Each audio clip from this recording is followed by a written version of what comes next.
رجائي يا رجائي يا رجائي يا رجائي يا رجائي يا رجائي বিসমিল্লাহির রহমানির রহিম। গত 29 ও 30 জানুয়ারির ঘটনা। প্রায় একদিনের ব্যবধানেই পৃথিবীর দুটি বড় রাষ্ট্রে মুসলমানদের উপর দুটি বেদনাদায়ক ঘটনা ঘটেছে। সংবাদ মাধ্যমের মাধ্যমে বাংলাদেশের মানুষ সেটা লক্ষ্য করেছেন। আমেরিকার টেক্সাসে মুসলমানদের একটি ইসলামিক সেন্টার এবং মসজিদে আগুন লাগিয়ে দেওয়া হয়েছে এবং কানাডার কুইবেক সিটি সেখানে একটি মসজিদে গুলি চালিয়েছে বন্দুকধারীরা, আক্রমণকারীরা। ইতিমধ্যেই সর্বশেষ খবর পাওয়া পর্যন্ত 6 জনের ইন্তেকাল হয়ে গেছে এবং বেশ কয়েকজন আহত অবস্থায়, মুমূর্ষু অবস্থায় রয়েছে। হঠাৎ করে এ ধরনের ঘটনা একের পর এক, 24 ঘন্টাও পার হয়নি পাশাপাশি রাষ্ট্রে এ ধরনের ঘটনা ঘটা সারা দুনিয়ার জন্য কোনো অশুভ আলামত বা সংকেত কিনা, এটা এখন অনেকেই বিশ্লেষণ করছেন। আমরাও এ বিষয়টি নিয়ে অল্প কয়েকটি কথা আলোচনায় নিয়ে আসতে চাই। প্রথম কথা হচ্ছে, এতদিন পর্যন্ত পৃথিবীর মোড়ল রাষ্ট্রগুলো, বড় রাষ্ট্রগুলো শুধু মুসলমানদের দিকে এবং ইসলাম ধর্মাবলম্বীদের দিকে যে কোনো সশস্ত্র তৎপরতার জন্য আঙুল তাক করতেন এবং তারা বলতেন যে এটা ইসলামী এক্সট্রিমিজম, এটা মুসলমান মৌলবাদী তৎপরতা, জঙ্গিবাদী তৎপরতা, সন্ত্রাসী টেরোরিজম, মুসলমান টেরোরিজম। কিন্তু আমরা যে দুটি ঘটনা দেখলাম, ঠিক একই রকম ঘটনা অল্প কিছুদিনের ব্যবধানে কিছু ঘটেছে সুইডেনে, জার্মানিতে এবং ফ্রান্সে। কট্টরপন্থী খ্রিস্টানদের যথেষ্ট সক্রিয় দলের লোকেরা।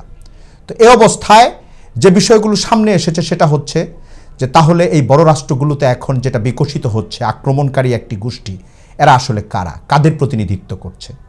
তাহলে শুধু একটিমাত্র ধর্মের দিকে, ধর্মের অনুসারীর দিকে গণমাধ্যম এবং সারা দুনিয়ার বড় বড় শক্তির আঙুল তাক করার ফাঁক দিয়ে অন্য কোনো বিষবৃক্ষ কি গজিয়ে উঠছে?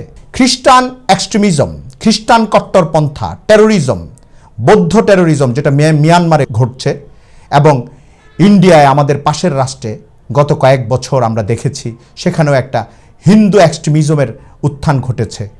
অথচ গণমাধ্যমগুলো পৃথিবীর এবং পৃথিবীর মোড়ল শক্তিগুলো শুধু মুসলমানদের দিকে আঙুল তাক করে ইসলামিক টেরোরিজম, মুসলিম টেরোরিজম এই কথাগুলোই প্রয়োগ করছে, ব্যবহার করছে। আমরা গত এই দুদিনের ঘটনা এবং এর সঙ্গে অন্য অনেক উদ্বেগজনক ঘটনার যে খবরগুলো ভেসে আসছে তা থেকে বলবো যে এখন নতুন করে চিন্তা করার সময় এসেছে, নতুন করে ভাবার সময় এসেছে যে সারা দুনিয়ায় আমরা একদিকে আমাদের চোখ ফিরিয়ে দিয়ে সারা দুনিয়ায় অপর দিকে অনেক বড় বড় বিষবৃক্ষ, আক্রমণকারী এবং মানবতা বিরোধী শক্তি গজিয়ে উঠছে কিনা। দ্বিতীয় যে কথাটি বলতে পারি সেটি হচ্ছে সন্ত্রাস কিংবা টেরোরিজমের একটি কমন সংজ্ঞা ব্যক্ত করা হয় এভাবে যে রাষ্ট্রীয় পৃষ্ঠপোষকতা অথবা নিয়ন্ত্রণের বাইরে জনগণ লেভেলে কোনো বিচ্ছিন্ন গ্রুপ যখন আইন হাতে তুলে নিয়ে এমন সব কর্মকাণ্ড করে যে জনগণ সেখানে আক্রান্ত হয়, জনগণের অন্য একটি অংশ, সেটাই টেরোরিজম। আমরা তাহলে কানাডায় কি দেখলাম? আমরা টেক্সাসে কি দেখলাম?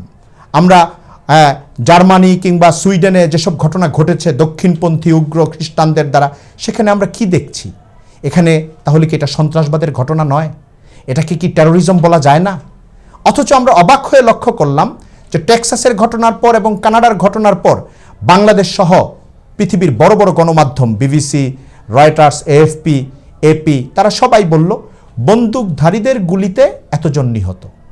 খুব নিরীহ একটা শব্দ, বন্দুকধারী। এখানে তারা টেরর শব্দটা ব্যবহার করলেন না, এক্সট্রিমিস্ট শব্দটা ব্যবহার করলেন না।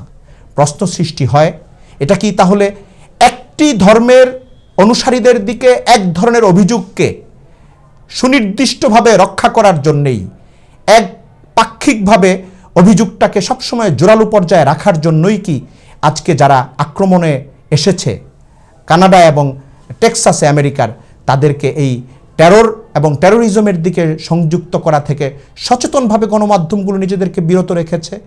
এর দ্বারা কি সমস্যার সমাধান হবে? টেরোরিজম কি বাড়বে না?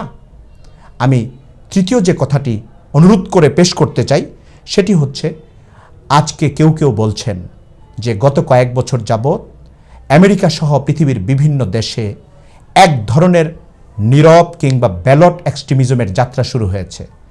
মার্কিন যুক্তরাষ্ট্রে কয়েকদিন আগে ডোনাল্ড ট্রাম্প প্রেসিডেন্ট হিসাবে নির্বাচিত হয়ে সেই ব্যালট এক্সট্রিমিজম অথবা ভোটভিত্তিক উগ্রপন্থার একটা বড় রকমের যাত্রা করেছেন এবং তিনি শপথ গ্রহণের পরপরই দেখা যাচ্ছে পৃথিবীর বড় বড় দেশগুলোতে মুসলমানরা আক্রান্ত হতে শুরু করেছেন, প্রধানত খ্রিস্টান ধর্মানুসারীদের পক্ষ থেকে।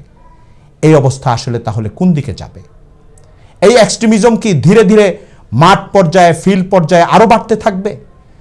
সেই সব দেশে যেসব মুসলমানরা ইবাদত আমল নিয়ে চলতে চান, শান্তিপূর্ণভাবে জীবনযাপন করতে চান, তারা কি দিন দিন আরও কোণঠাসা হতে থাকবেন, আক্রান্ত হতে থাকবেন?